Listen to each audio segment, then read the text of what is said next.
Thank you guys for joining us today. We luckily have Emily Biggs-Zern here. She serves as the statewide outreach coordinator for the Ohio Internet Crimes Against Children Task Force. She holds a BA from John Muir University and a Master of Education from Northern Wallace University.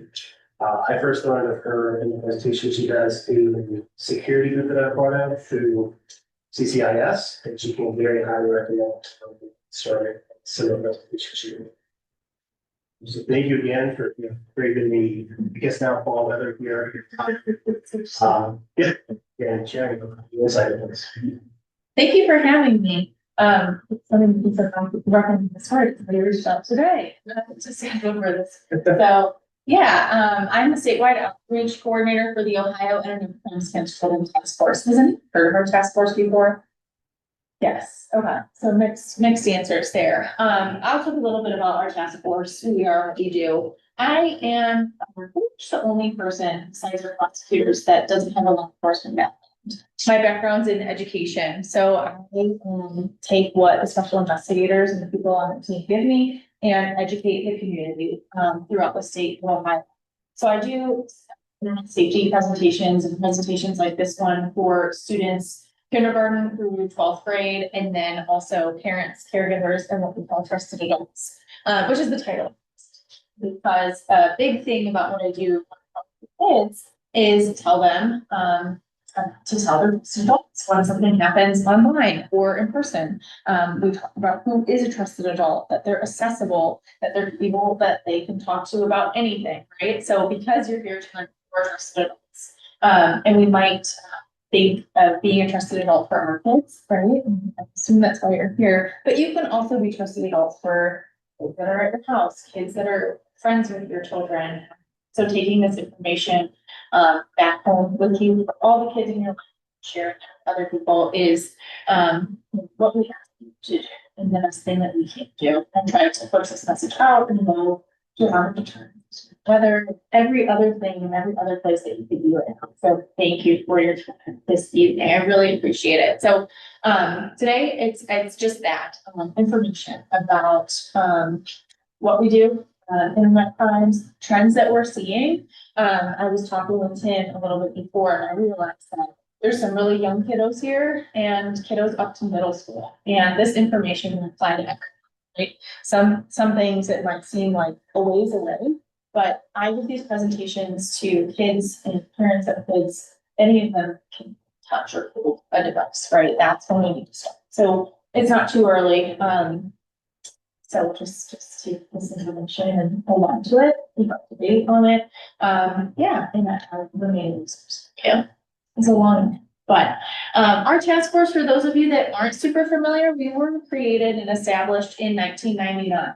The prosecutor at the time found a need for something or someone to kind of help with it's kind of back in the 90s, kind of like AI is now. We're just talking about ChatGPT, right? We're trying out these new pieces of technology, and that was happening, right? And we encourage that we're going to talk about using these resources as a tool. Some bad things that happen. So that was happening back in the 90s, a little different than today, but we've been around for 26 years since. So back in the 90s, kids and teens were using that. It was a resource that was used for school, for fun, for social networking, for video games connected to the internet, things like that. So because of that, there were situations. The first were online predators seeking connections.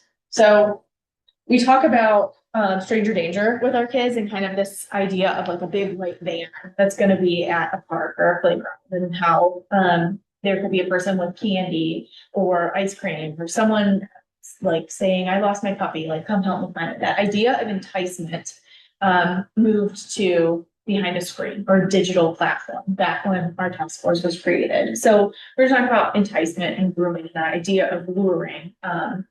That is one thing that our task force works against. That's one type of case. And then the other is illegal material circulating on the internet. And that illegal material is what we call CSAM, child sexual abuse material. So That's what is probably colloquially known as child pornography. We moved away from that terminology because it kind of puts the blame on victims. It sounds like it's all self-created, that this is wanted, that this is not what it is, which is abuse material. So we call it CSAM, and that's kind of what we're going to talk about today. So when you hear that word, that is what it is. And this is the issue that we're talking about. I'll go through these statistics in a minute, but I want to let you know where I get them from. The National Center for Missing and Exploited Children. How many of us are familiar with them? Yeah, that one's more likely. You've seen their logo. They work with Amber Alerts, missing kids posters. You've seen that yellow heart before, probably. But a lot of people don't recognize that they have this second section to them that deals with children that are victims of exploitation. So sex trafficking, human trafficking, and online exploitation, like we're talking about tonight. So they house, one thing from the presentation would be this, they house what's called the cyber tip line. And the cyber tip line is the 911 internet. So if you see anything that we're talking about tonight, or something that looks like it might become a situation that we're talking about tonight, you can report to the cyber tip. I have the link at the end. You can really just Google cyber tip line and call them or fill out provide whatever information that you can to them. They take in these tips for the whole country. Years prior, back in the 80s, they wanted an established network for information for missing kids. And so they kind of they took on the exploitation part of that as well. So they manage these tips nationally. They're the ones that take them in from general public, like you, triage them, and then send them to our task force. So that is how we are receiving information about these crimes happening. So they have all these statistics. These are 2024 numbers that I just got. They received almost 20 million reports that referred to incidents of suspected CSAM. So those images that we were talking about, unfortunately, that is a lot. And there's two groups that report that. The general public, you, me, educators, police officers, whoever it may be, and also electronic service providers. So applications, websites that are scanning what content is on there, and if it breaks laws, community regulations, they have to report. This is where they report it to. That online enticement that we were discussing increased over 102%.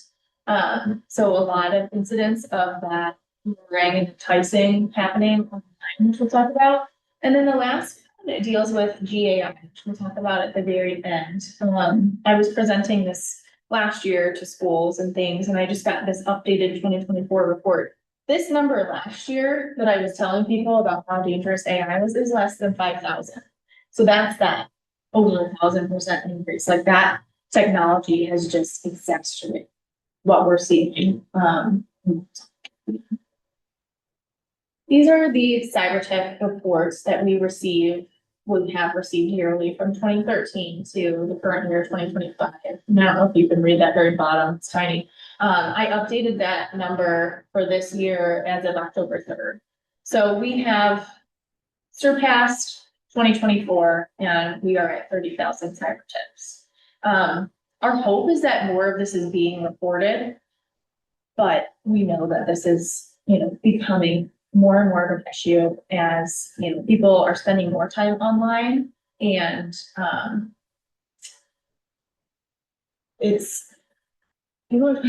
lost my train of thought, I'm sorry.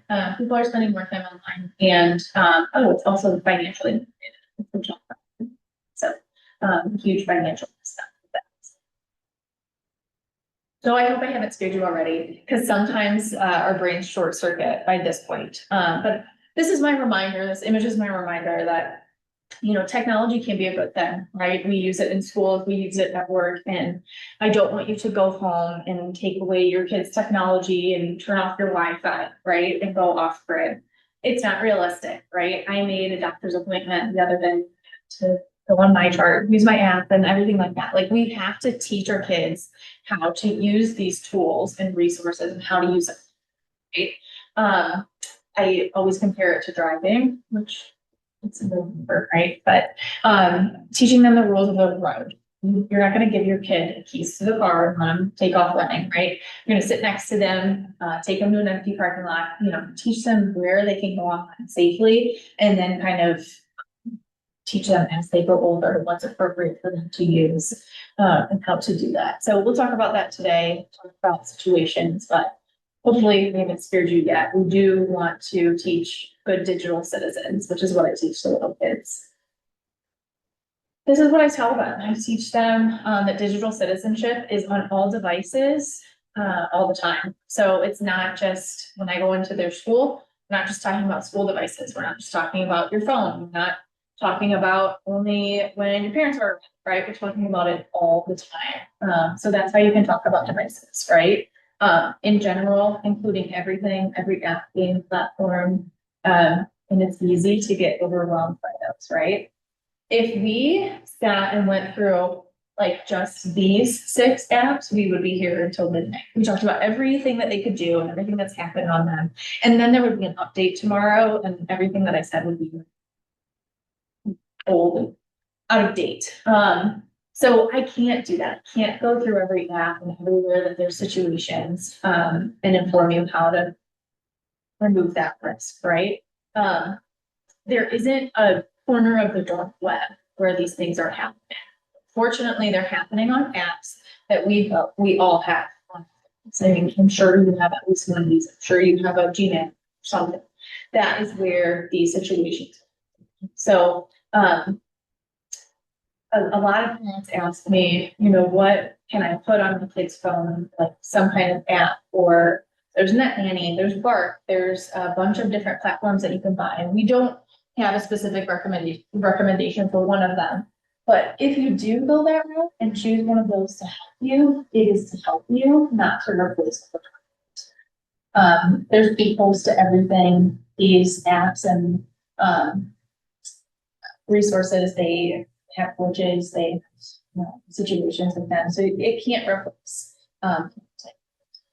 Unfortunately, but they do good. And just, I've kind of said this before, but it doesn't matter how old your kids are. The fact that you're here, you're prepared, you're more prepared than a lot of people. We would talk about these risks and use words that make sense to kids and are age appropriate. So talk about online manners, rather than cyberbullying. Those are younger. Looking at appropriate content, appropriate things instead of sexting, extortion. Talked about going to new websites or avoiding pop-ups or new applications with parent first. Then you can talk about sharing personal information. We'll talk about that in a little bit. And then strength of danger in general goes for in person at the grocery store and one roadblocks. Tip. Any questions so far? This is kind of our little roadmap. So these are kind of the risks that I'm going to go through tonight. So just so that you have a little heads up, we'll talk about cyberbullying, online privacy, inappropriate content, online enticement, sexting and sextortion, and then a whole section on I think we all know what cyberbullying is, but it is a huge situation for seeing. About 50% of US teens say that they experience cyberbullying. 20% from cyberbullies, and those numbers are pretty. The issue is that it's detrimental to mental health. It's isolating. It's widespread. It's huge audience. People online, they know in real life and that they don't. And we'll talk about sextortion at the end, but this wide audience and connection online and this fear of cyberbullying in general is what has financially motivated cyberbullying. And that's what sextortion is. So teaching kids now at any age that cyberbullying isn't okay. It's something that you can ask for help if you see it happening or if you're being cyberbullied, and never to fight fire with fire. Never cyberbully back and respond to it in that. But we see kids really isolating, having anxiety or depression when they're cyberbullied, pushing away from family. So if you notice those signs, we think what's happening at school, what's happening with their friends, right? Also think of this space too, because our kids are spending a lot of time.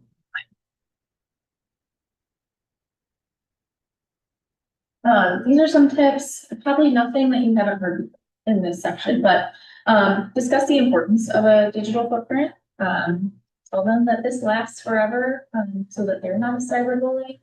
For teachers and parents both, encourage kindness in and out of the classroom. Tell them to say things online that they would be okay saying in front of you or saying in someone's face.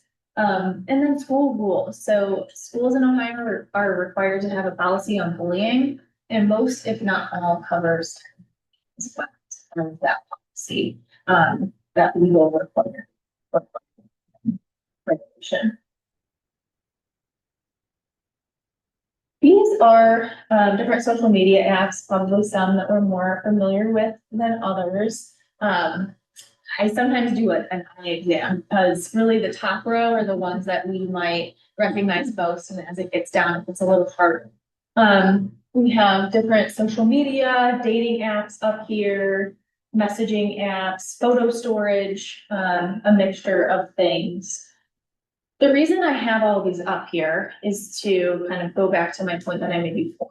These are apps that we have gotten reports from, both regarding cyberbullying and breaking of their policies on the harassment, and also CSAM and enticement. They're apps that have been reported to us. So, Pinterest. A lot of people are like, what happened on Pinterest? Any app that you can either message people or save, share, download images is a place where, unfortunately, these things happen. Again, not happening in the dark, happening on free apps that are easily accessible. Don't have to go far to look for them, right? You can create private rooms, you can message people on a lot of these different apps. So you want to be cautious on. Another thing, of course, is how social is social media, right? What are we putting out there and what are we getting back from it? The most social media platforms require users to be 13. Australia just passed a law that requires users to be 16. My boss would say, you should have to be 35 to use social media. It's a lot of toxic content. Especially with AI, it's really hard to determine what's real. It's not. It's even harder for kids to do that. It's a huge responsibility to be able to have a digital platform, manage what you're putting out there, what you're seeing out there. And it's hard for, as a parent, to allow your kids to use it. You can't monitor everything that they're seeing. So it's really hard to parent. So you have to decide what is best for your family and what your rules are with social media. In general, a good rule of thumb for devices in general is no devices in areas like bathrooms or bedrooms, and then restricted times. So no phones at the dinner table or after bedtime, and charging those items in the kitchen or a shared space that might be far for them to get to. It's just a good habit to set early to make sure that they're on them when they should be, for a number of reasons, right? Don't want them staying up late on them. Don't want them doing anything behind your back, having inappropriate conversations or be places on when you shouldn't. These are cyber tips from 2023. I haven't got an updated stat on this yet, but parents love to ask which apps are the worst, right? Because we can't go through all of them. I can't tell you about the capabilities of all of them, but you can see in the reports here some of the highest reports. So Snapchat is a pretty bad one. And it's because you can click add strangers on there, and also high school age students and middle school. They think that the messages are really disappearing, and like we talked about, the electronic service providers are scanning content. So if they self-create an inappropriate image or send something on there, it's often being reported too. You'll see Apple is at the very bottom, a little bit. Apple's at the very bottom, and it's not because it's the safest. Apple is having legal issues. It really tries to protect its users' privacy, so they don't report as much as Microsoft and Samsung. So they are facing some, there weren't just 5 issues on Apple devices, unfortunately, but they are underreported. Online privacy is one of those things in the boxes about how to talk about this at every age. We'll talk about personal identifiable information, but this list is kind of a trick because there aren't yes and no's to most of these things, right? Pictures of family and friends, they can be great. Is everyone fully clothed? Is everyone okay with this being posted? Did you check with people's parents? Are you wearing a school logo that someone's not comfortable with you posting that? It depends, right? So it's not like never post these pictures, right? It's kind of like one of those case by case basis. Personal information. Is it going somewhere private? Is it going on a form that you need to fill out for school, or are you posting it publicly? Conversations while gaming. Are they about game, or are they about school and where you live, and you're talking and playing with people that you don't know? Creating videos, you can see where this can be good or bad. So it's really hard to make cut and dry rules with what is appropriate online. So having those constant conversations, letting your kids know that you're someone that they can check. Is this an appropriate video? Is this an appropriate app to download? Can I post this? Setting that boundary early is helpful. This is also what I show to kids, personal identifiable information, things that they might fill out in the form of there's office or that they might help them fill out. It's information that we don't want to give away to someone if they ask online, right? We wouldn't give this out to someone at a playground, at the grocery store. So just being aware, like if someone were to send a question about where you live, go to school, or Roblox or social media, being aware that this is information that you should ask your parents before you share it. Enticement, we talked about, it's really easy to hide behind a screen. But these people often will pretend to be a child, and they've got a range of different things that they're looking for through these relationships, inappropriate relationships, money, it's a photos, it's a range of different things, and you don't have to know what they want to report it, right? We see an appropriate relationship occurring. Creepy picture, but these are, so I told you we have 2 types of investigations. The first is a response to those cyber tips. So if you saw something, a weird message that your child got online, you could report it, and it would come to us, and one of our special investigators would receive that report. Another thing that we do is, does anyone see the webinar? It's a how to catch a predator show. Yeah. So, our investigators, poses 13, 14, 15 little boys and girls online, and they chat with people that they have reasonable suspicion have, tried to connect in relationships. So, they will try to get these people to travel to a location, see if to have sex with who they believe is. So they are the so that is this image up here. And my point in showing you this is it's all different ages, races, backgrounds, jobs, right? Teaching kids about enticement, where they should be online, who they can talk to is really, even people that they think that they can trust, making sure that you are helping those people all the time. Grooming, we know what grooming is. It can be really hard for kids to identify, right? Because they're getting good enough a person that's saying nice things to them, maybe sending them things.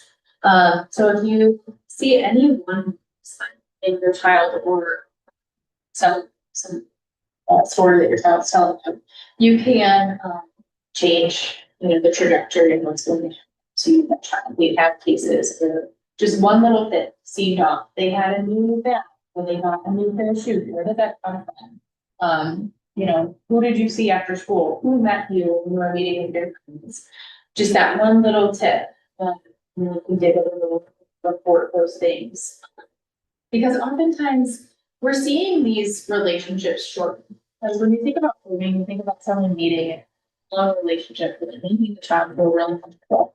Talk about sextortion here in a minute, but this length of time is being very condensed. So it's they're getting a hook, they're getting a reason to blackmail them or manipulate them, and they're ditching all of this in exchange. Sexting, this is more for middle school, high school age, but it does go into with that sextortion. So we know what sexting is. It's self-created CSAM, taking new photos and sending it to someone that they trust. And we see that happen. And then the photo gets send it to them, share it. And those situations are embarrassing. You get in trouble with school, but what you don't want to happen is those to end up online, get into the posted and shared beyond. So if you have a situation that schools know about this, there are resources, this is something that you should immediately report to the best of our ability to get that done. We give it a hash value, which is like a code, and it identifies it with a series of letters and numbers, but anytime it's posted, it's automatically taken down, say content out of it, and we'll get notified when the user attempted to post it, so we can keep track. We've seen this picture before, we've talked to the victim. It's down, it's just again. But it's really when we're receiving school reports or physical stands. These are based on US teens, age like 13 to 17. So high school age, about 20% have sent received because they often are shared around. And consequences, we know those consequences. This is a resource that it's a great resource for the public to use that kind of does that first step that I was speaking about and creates that word for it. This is something that you can do. If you need it, it's called Take It Down, and it is a resource guide. So that's a good one to know. That's one of the schools know too. I've been alluding to this topic of sextortion. How many of us have heard about sextortion? Yeah, so like a year ago, hands weren't really going up when I was asked that. But there have been 60 Minutes episodes and unfortunately stories in the news that have brought attention to this issue. Sextortion is that where an offender online gets a nude photo of a child and taunts them with it and says, I have this image of you, and they threaten to post it, share it, send it to family or school if they don't send them usually money. We're seeing it as a very financially motivated crime. It used to be probably like 10 years ago, they would have the picture and blackmail them for more photos. So they were getting more content. Now we're seeing it, the offenders outside of the country, and they're asking for large sums of money, thousands of dollars. And they're telling kids that, it's not worth telling the police. Don't tell the police, don't tell your parents. That'll make it worse. I'll know. So kids really don't this video. I like this video because it kind of demonstrates how you can talk to kids at any level about these things. I don't know how to sound.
So I like how this video, it's by Thorn, which is a really great resource.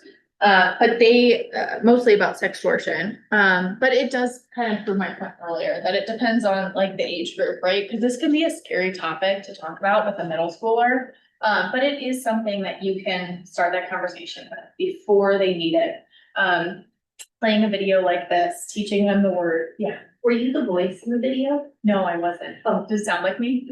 No, I wasn't. No, I had nothing to do with that video. I just use that website all the time. So yeah, they have a ton of information about that, and that's just an example of how you can talk about it with kiddos. But sextortion, so traditional sextortion would be if they have that image and they're asking for more photos. We see that happen with girls, with female victims, and actually in their 20s, a little bit older. So sometimes we even see that that's happening and they're looking for that content to then use for this. So they're acting like a girl, they have pictures of a girl, and then they can talk to usually middle school, high school age boys, get a photo out of that, and then ask for it. And unfortunately, this is purely financially motivated. Oftentimes they don't care about the photo, and they're doing this as a full-time job. It's just one of those other financial scams that they've learned that kids will pay. They will go to all of these efforts and send the back of gift cards and iTunes money and whatever they have that they can scrounge up, which unfortunately can be a lot in the country's. And they're very difficult to catch. We work with HSI, Homeland Security, and the FBI on these cases. The countries don't want to comply with us, of course, so it can be really difficult to, stop these offenders from reoffending or contacting multiple victims because we take the accounts down and then it can be anywhere else. Yeah. A new account. It's also underreported because kids don't want to ask for help. They don't feel comfortable, and this offender's telling them, don't tell anyone about this. So the blue line here are public reports, so students, parents, whoever, and the yellow is electronic service providers. So they're flagging certain conversations if they see images, messages, content that looks like blackmail or sextortion from happening, they're flagging it. And it's being reported more by them.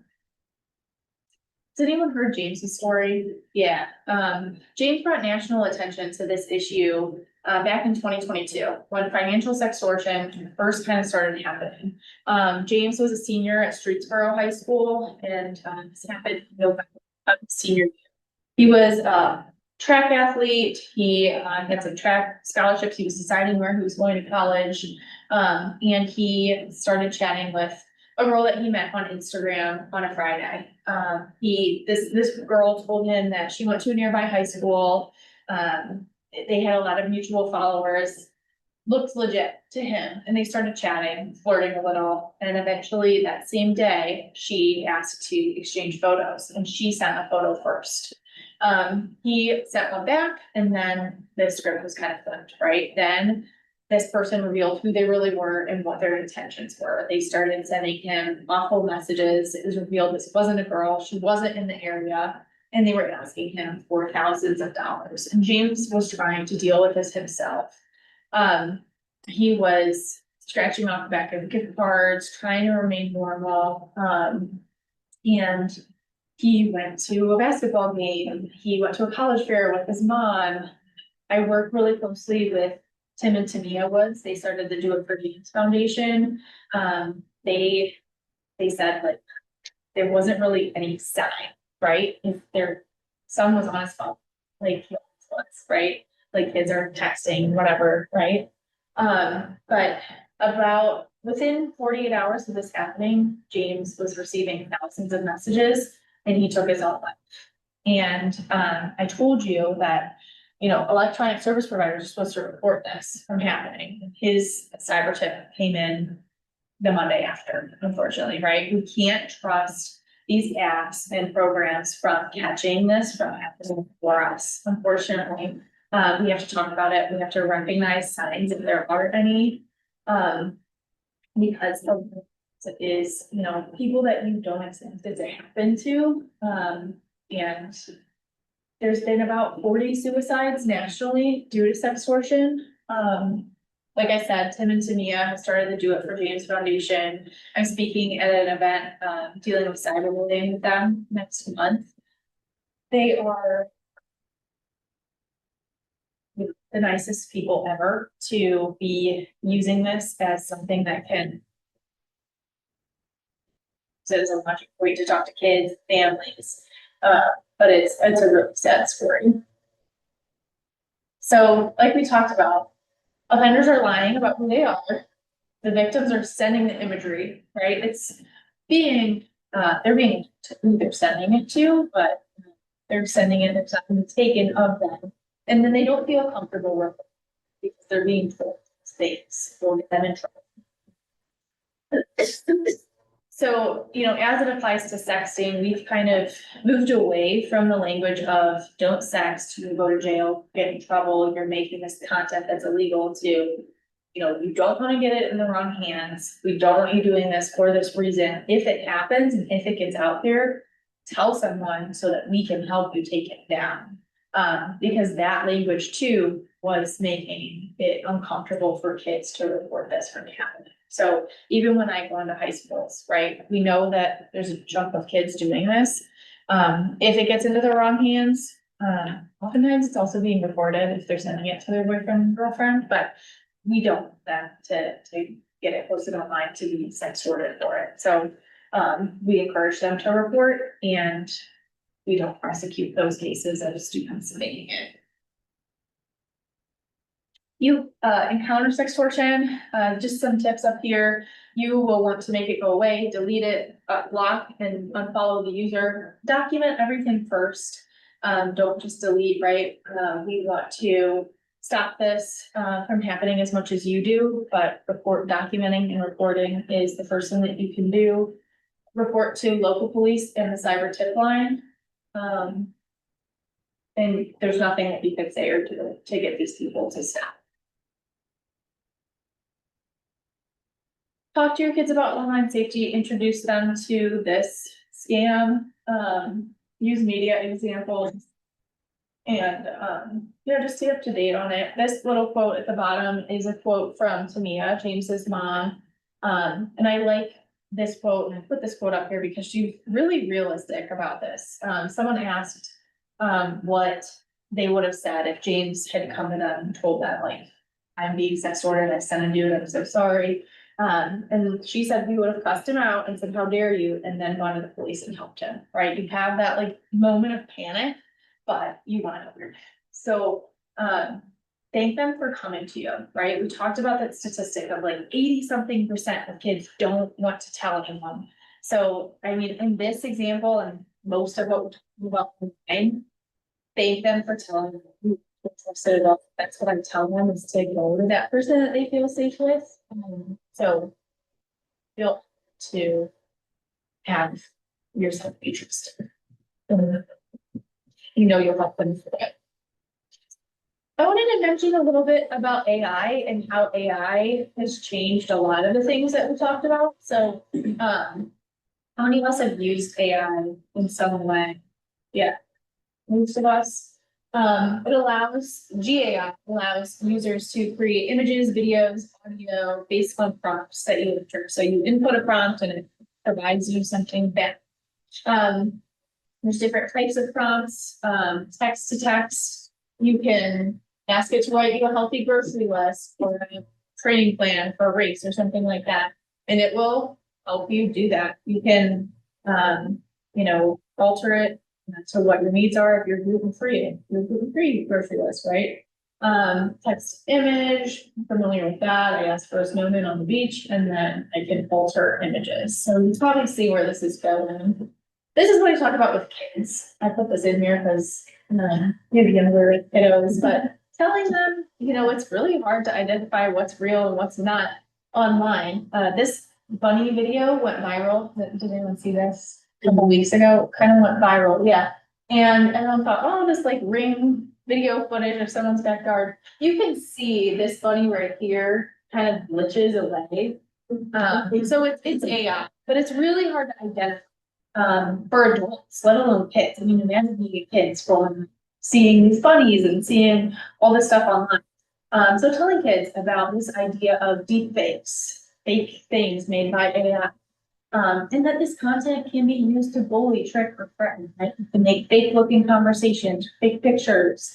Having them use AI with an adult and asking you to help them fact check things online, is helpful.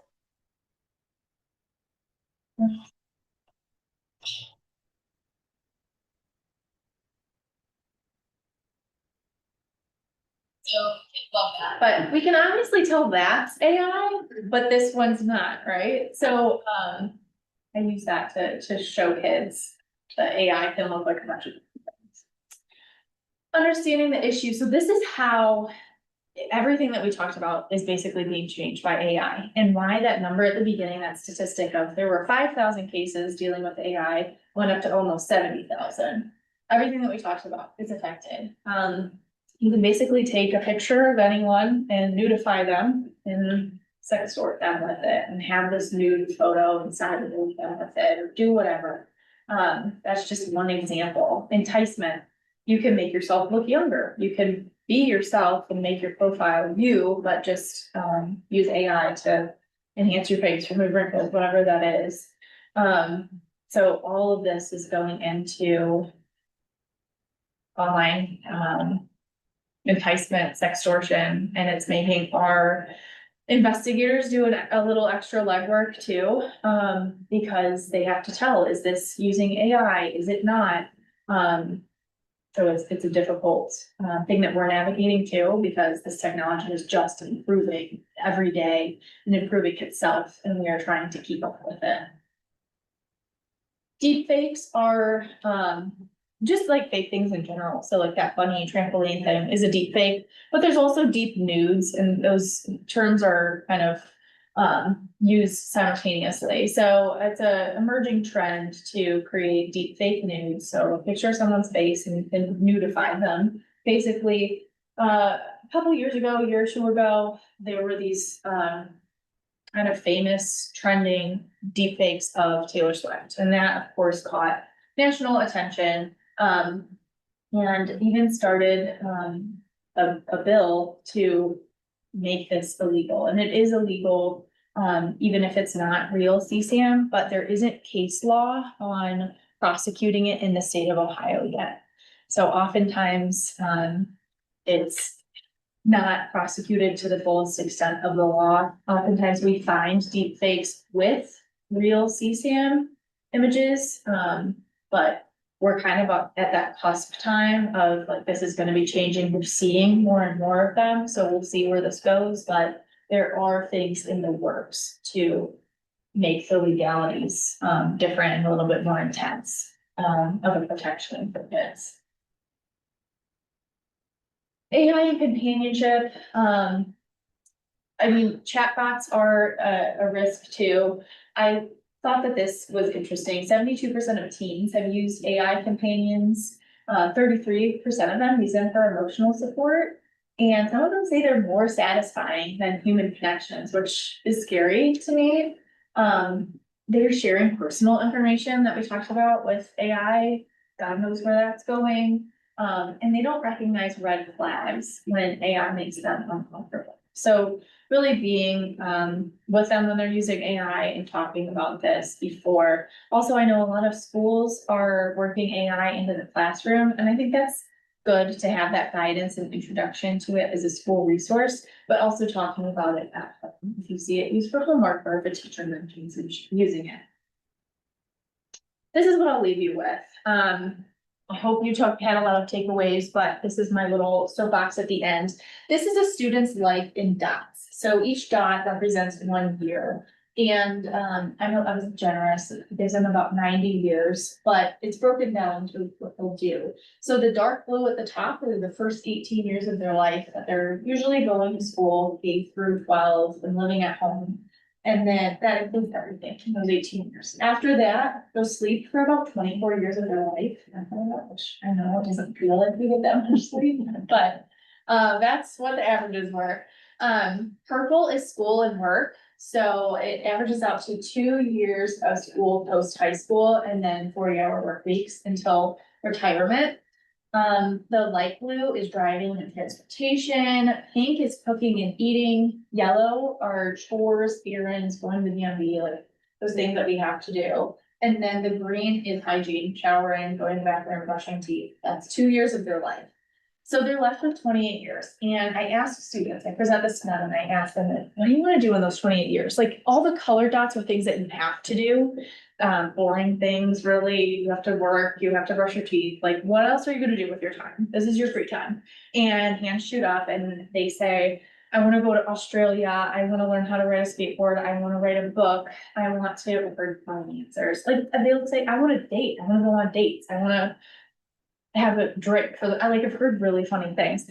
I will say not one answer has ever been like, I wanna go on social media more, I wanna like scroll more. They never say anything about screens.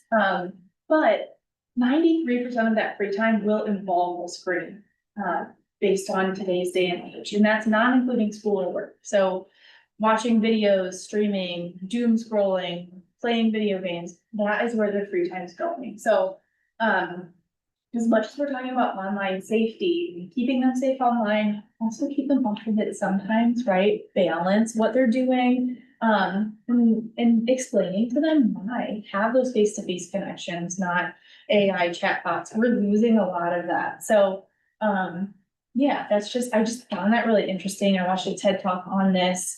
I know I didn't do it justice, but I could send you the video, Tim, and, it's really eye-opening when you think about it this way, how much we're gonna screen, I'm screaming. So, yeah. This is the last thing I'll leave you with, I think that's pretty much it, if you wanna take a picture of it or anything, just Google cyber tip if anything pops up.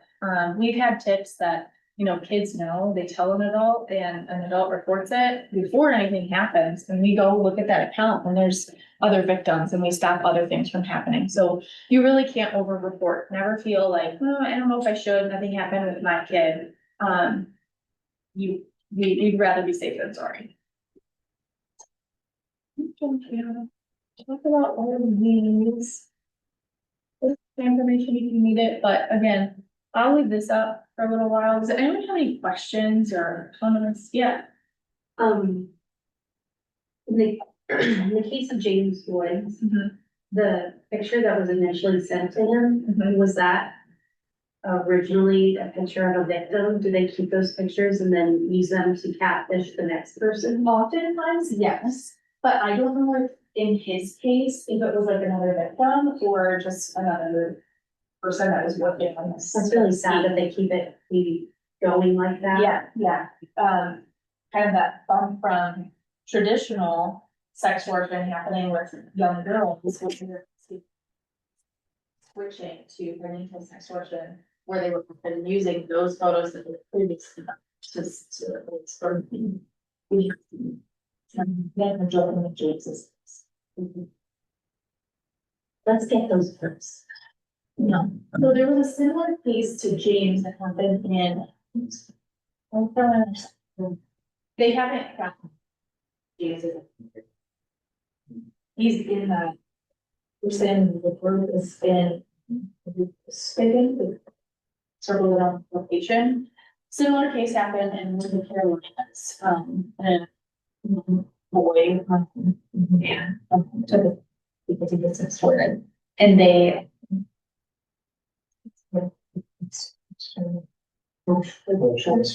Yeah, he had, and it took, I think it took 3 or 4 years. Easier. In the US, involved. And so, a sentence in the US. So. That was a win. Like I said, there's a lot of other cases, in that, you know,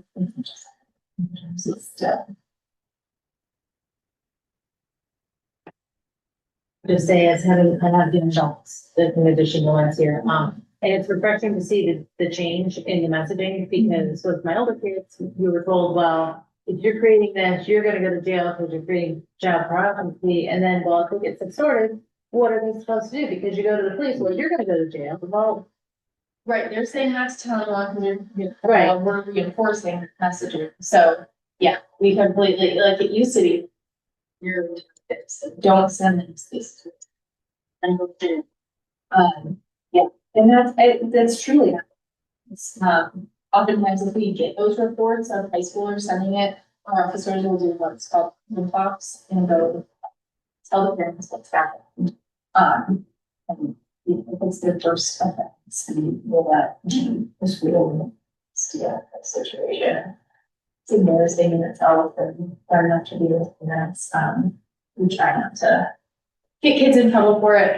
If they do offend again, or if they take a picture in a bathroom, something's like really bad.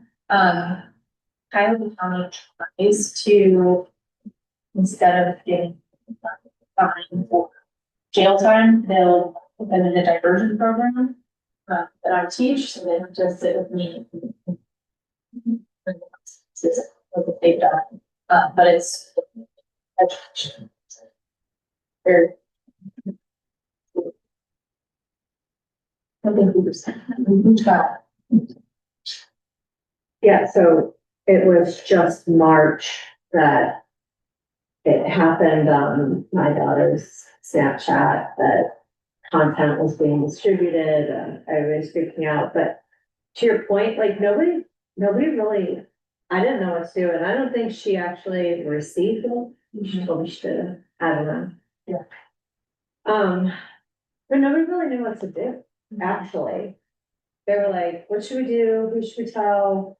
I don't know. Is it worth it? It was just this one picture, this one thing.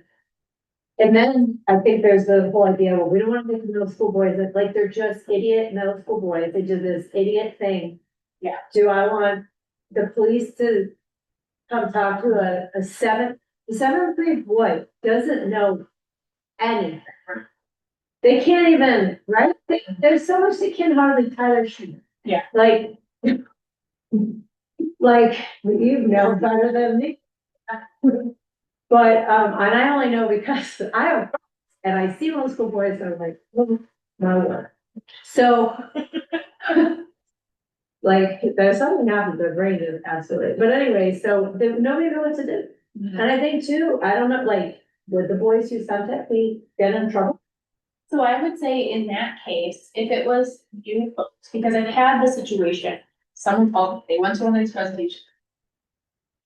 Mine was, someone took a screenshot for the basement, right? And I'm sure that you would, of your child, that's not CSAM, so it depends. If it's actually a child with a state of nudity that's being shared, I would report it. I don't think that their child are being come to us, but at least the image would be hopefully tracked down. If you have the image, give it one of those values, so that if it comes up again, because we can assume, you know, it's with people's phones, it's posted again, it's lost wherever, on Instagram, it doesn't have to wait for them to be taken down, for them to take it down. Yeah, so it really actually protects the kid that created it, yeah. Yeah. And the cyber plan, yeah, if we're. That's being reported, local police struggle with who's exposed here. And in some of those cases where it's like. That's school, what is it being messed with school, parents and schools have to get involved with that, but we wouldn't take that because. Of this to do, and that's not.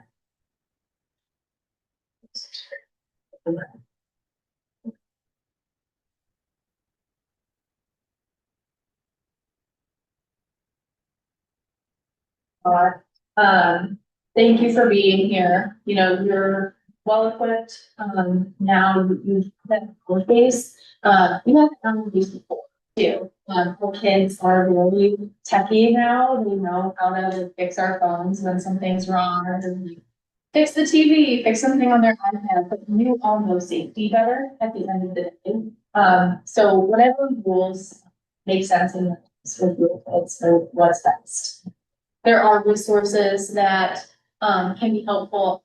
Side to the National Center has education resources. Thorn that we have a video from is helpful. I like Connect Safely too. They keep the safety of different apps and tell you capabilities. They try to those groups that try to see them updated.